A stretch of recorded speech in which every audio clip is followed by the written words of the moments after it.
est-ce que le citoyen comprendra l'information que nous sommes en train de lui donner? C'est qu'au niveau de l'Office national du tourisme, dirigé par l'ingénieur Condé, il y a 14 milliards qui ont disparu. On ne sait pas où c'est parti. La CRIEF s'est saisie du dossier.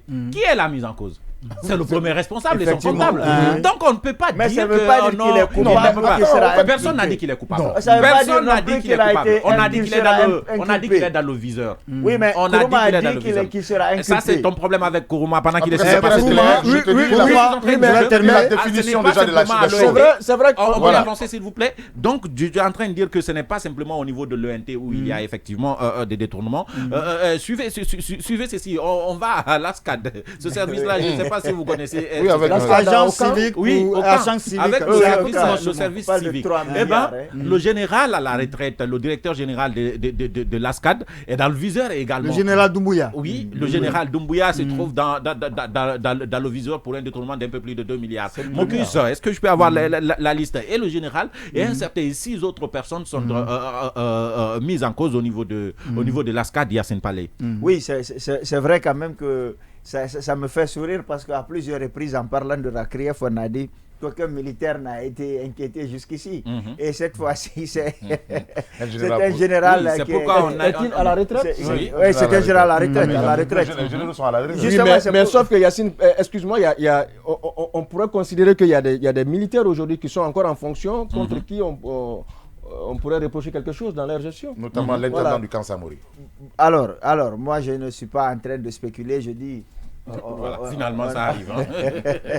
Ils font ce qu'ils veulent à la technique. Il s'agit du général Amadou Doumbouya, donc, qui est anciennement le directeur général de l'agence du service civique d'action pour le développement, donc c'est l'ASCAD. Il s'agit de M. Bounaya Tassaï, souvenez-vous, c'est celui qui fait vos plaques dans les voitures et tout. Oui, directeur général qui fait les plaques d'immatriculation là. Bounaya Tassaï, c'est lui? Exactement. C'est la famille. C'est pas celui qui parle, c'est moi qui raconte. C'est celui qui était avec Sakoba, je pense. Voilà, c'est celui qui était avec Sakoba, je pense que c'était son adjoint. Et Madame Moussano en service également à l'ASCAD. Ibrahima Khalil Kourouma en service à l'ASCAD également. Diomandé, directeur général de Diomandé et Frères. Alassane Doumbouya, directeur général Ferralux. Madame Condé Mariam Touré, qui est fournisseur. Donc, on sent une complicité. Et le montant, ça va autour de un peu plus de 2 milliards qu'on donne. Enfin, si la technique le permet, bien sûr, on allait voir tout ça là. On continue donc. Donc au niveau de l'ASCAD, c'est une complicité qu'on est en train de voir. Oui, c'est un vaste complot de détournement qu'on est en train de chercher à démanteler. Mais encore une fois, je disais que ça m'amusait parce qu'on a tout le temps dit ici que l'armée n'a pas été inquiétée. Maintenant, on parle d'un général. Sauf que lui, on ne peut plus considérer que c'est un militaire. Voilà. C'est quand même un militaire à la retraite. Et quand on dit à la retraite, ça veut dire qu'il est devenu c'est un lion qui n'a plus de dents. Exactement. C'est un lion qui n'a plus de dents. Maintenant, ce que je suis en train de dire, c'est que, comme on appelle, la CRIEF cherche à comprendre ce qui se passe. Après, je ne suis pas de ceux qui disent qu'il faut poursuivre les militaires dans tous les cas, parce que l'armée, c'est vraiment spécifique, il faut faire attention. Oui. Mais je dis encore une fois, lorsqu'il y a des détournements, même si c'est 100 francs, il faut que les gens qui ont pris cet argent-là le remboursent parce que ce n'est pas pour eux. Alors, on attend de voir clair dans cette affaire. Encore une fois, je ne suis pas celui qui va être le premier à jeter la pierre. Je ne dis pas qu'il y a eu détournement, c'est des faits présumés. On ne retrouve pas 3 milliards, ils seront appelés pour s'expliquer. Peut-être qu'ils ont des explications rationnelles, peut-être qu'ils viendront avec les justifs, mais comme je dis encore... C'est ce qu'on leur offre, c'est un détournement de deniers publics, faux usage de faux écriture, faux en écriture publique, enrichissement illicite, corruption, abus d'autorité, abus de fonction, confusion, blanchissement de capitaux, quasiment pour tout le monde, pour tout le monde à la CRIEF, c'est ça. D'ailleurs, on va parler de la CRIEF, c'est ça. Et ça, j'ai envie de dire ça avec Odilon. À la CRIEF, il n'y a pas d'autre délit que les mêmes pour tous, parce que j'ai l'impression que c'est un copier-coller qu'on fait. Oui, mais la CRIEF est créée pour ça. Oui, la CRIEF, tout le monde peut être coupable de la même manière. Pour corruption, par exemple, pour blanchiment d'argent. Vous savez, je crois qu'il y a une mission qui est dévolue à la CRIEF, celle de moraliser la vie publique à travers la récupération des biens qui ont été, entre guillemets, détournés. Oui. Alors, les infractions, c'est bien qu'on se pose la question. Pourquoi ce sont les mêmes infractions qui sont reprochées? Eh bien, c'est la question que je vous pose en fait. Je pense que, je souhaiterais que vraiment ces accusations, ces griefs qui sont reprochés à nos concitoyens qui ont géré la chose publique soient réels.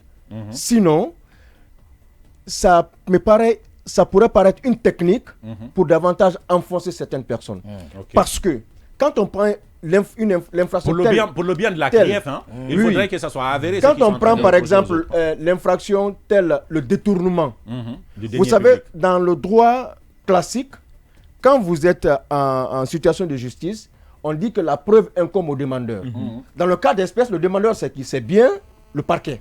Parce que c'est lui qui poursuit. Oui. Donc c'est à lui de prouver, de prouver la culpabilité de X, Y.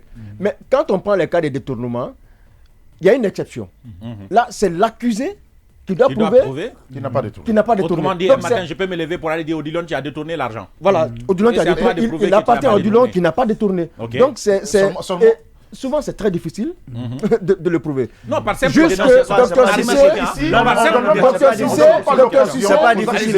Docteur Cissé, l'ancien DG de la Caisse nationale de prévoyance sociale. D'ailleurs. Oui, mais ça, c'est pas encore fini.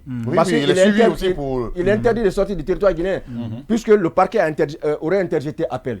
Lui, il a eu la chance parce que les montants sont là. Et il y a son nom aussi, s'il te plaît, je te rappelle, il y a son nom aussi cité dans les malversations de la Caisse nationale de sécurité sociale. Voilà. Donc, voyez-vous, lui, il a eu la chance qu'on a retrouvé les montants. Mais quand vous prenez par exemple le cas de Laye Junior Condé, ça c'est la Cour des comptes qui fait cette révélation. Donc ça veut dire qu'on n'a pas de traces pour le moment. Donc il lui appartiendra de prouver que si vous dites que 14 milliards ont été détournés, c'est faux. Okay. Donc il lui appartient d'apporter les preuves. Donc c'est un peu difficile pour ce genre d'infraction.